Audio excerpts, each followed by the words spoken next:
আর যারা আমরা মহামানব তারা আমরা কি করি? আসুন আমরা পুকুর ভরাট করি, আমরা বড় বড় বৃক্ষ কাটি, আমরা নদী দখল করি, তারপরে ওই সেমিনার সিম্পোজিয়াম করবি এসি রোমে। এটাই কিন্তু আমাদের নিয়তি, ভাগ্যের পরিহাস আর কি। তাই মনে করি এই দেশটি আমার, এই দেশটি আমাদের, প্রত্যেকের কর্তব্য পরিবেশ রক্ষা করা। এবার বিশ্ব পরিবেশ দিবসের প্রতিপাদ্য হচ্ছে করব ভূমি পুনরুদ্ধার, রুখব মরুময়তা, অর্জন করতে হবে মোদের খরা সহনশীলতা। আমরা জানি বর্তমান সময় সারা বিশ্বের সবচাইতে বড় সংকটটি হচ্ছে এই বৈশ্বিক জলবায়ু সংকট বা গ্লোবাল ওয়ার্মিং, যাই বলি না কেন। তার ফলে আমাদের এই বরেন্দ্র অঞ্চলে যে সবচাইতে বড় সংকট তৈরি হচ্ছে সেটি হচ্ছে খরা। সারা বিশ্বে যেমন জলবায়ু পরিবর্তনের ফলে দুর্যোগ সৃষ্টি হচ্ছে, একই সাথে আমাদের এই বরেন্দ্র অঞ্চলের যে দুর্যোগ সেটা হচ্ছে খরা, এবং খরার ফলে তৈরি হচ্ছে মরুময়তা, এবং আমাদের যে ভূমির ক্ষতি হচ্ছে সে আমাদের এই খরার ফলে যে আমাদের যে প্রান্তিক জনগোষ্ঠী তাদের যে ক্ষতি হচ্ছে সেই ক্ষতিপূরণের দাবি, একই সাথে আমাদের এই যে প্রাণ প্রকৃতি এবং পরিবেশ সুরক্ষায় আমাদের দাবি দেওয়া নিয়ে আজকে আমরা এখানে একসাথে হয়েছি বিশ্ব পরিবেশ দিবস উপলক্ষে। এবং এই আয়োজনের মাধ্যমে এই বরেন্দ্র অঞ্চলের প্রায় 20টার উপরে তরুণ সংগঠনের প্রতিনিধি আজকে আমরা এখানে একাত্মতা প্রকাশ করেছি, সংহতি প্রকাশ করেছি। এবং আমরা চাই যে এই বরেন্দ্র সারা বিশ্বে যেমন জলবায়ু সংকট হচ্ছে, উপকূলে যেমন দুর্যোগ হচ্ছে, ঘূর্ণিঝড় হচ্ছে, একই সাথে এই বরেন্দ্র অঞ্চলে যে খরাটা হচ্ছে সেই খরাকেও যথেষ্ট গুরুত্বের সাথে নিতে হবে, এবং সেই খরার ফলে ক্ষতিগ্রস্ত জনগোষ্ঠীর ক্ষতিপূরণ সেটা দিতে হবে।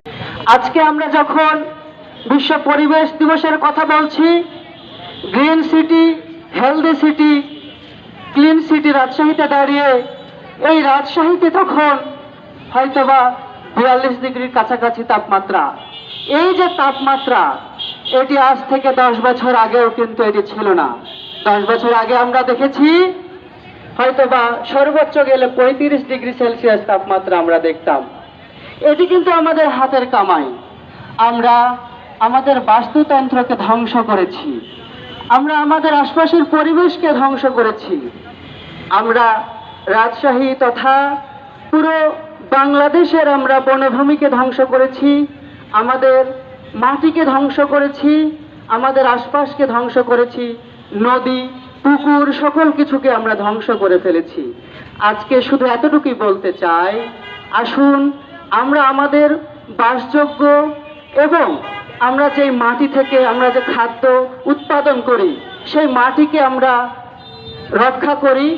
আজ রাজশাহী তথা বরেন্দ্র অঞ্চলে যেভাবে নির্বিচারে গাছকে হত্যা করা হচ্ছে, যেভাবে প্রাণ প্রকৃতি পরিবেশ প্রতিবেশ ধ্বংস করা হচ্ছে, পুকুরগুলোকে চৌবাচ্চায় রূপান্তরিত করা হচ্ছে, ঠিক এইরকম একটি পরিস্থিতিতে আমরা একদম পরিবেশ দিবসের সন্নিকটে এসে, ঠিক পরিবেশ দিবসের আগের দিন আমরা এখানে মানববন্ধন করছি। আমাদের বরেন্দ্র অঞ্চল তথা রাজশাহীতে যেভাবে তাপদাহ বৃদ্ধি পেয়েছে তা অকল্পনীয়। এই তাপদাহ কেন? আমরা যারা উন্নয়ন পরিকল্পনা করি, নগর পরিকল্পনাবিদ আছে, আমরা যারা যারা আরবান ডেভেলপার যারা আছি, যারা আমরা সবাই থাকি কোথায়? যারা এই রাষ্ট্রের নাগরিকদের জন্য উন্নয়ন পরিকল্পনা করি তারা আসলে কোথায় থাকি? তারা কি রাস্তায় থাকি? আমরা তারা সকলেই এসি রুমে বসে নিজের ইচ্ছা মতো খেয়াল খুশি মতো আমরা জিরো সয়েল টেস্টের মধ্য দিয়ে আমরা উন্নয়ন পরিকল্পনার নকশা করি। সেই নকশাতে পুকুর পড়লো কিনা, সেই নকশাতে গাছ পড়লো কিনা, সেই নকশায় কংক্রিট কতটুকু থাকলো, আমার ভিউনিটি বজায় থাকলো কিনা, সেই বিষয়গুলো আমরা এসি রুমে বসে কিভাবে দেখব? আমি বাংলাদেশের যারা পলিসি মেকার আছে, যারা নির্মাতা আছে, যারা আরবান ডেভেলপার আছে, যারা পরিকল্পনাবিদ আছে, নগর পরিকল্পনাবিদকে বলতে চাই, দয়া করে রাজশাহীর উন্নয়ন, বরেন্দ্র অঞ্চলের উন্নয়ন দেশের অন্য অঞ্চলের মতো করে দেখবেন না। বাংলাদেশের মধ্যে বরেন্দ্র অঞ্চল একটি অন্যান্য বৈশিষ্ট্য ধারণ করে।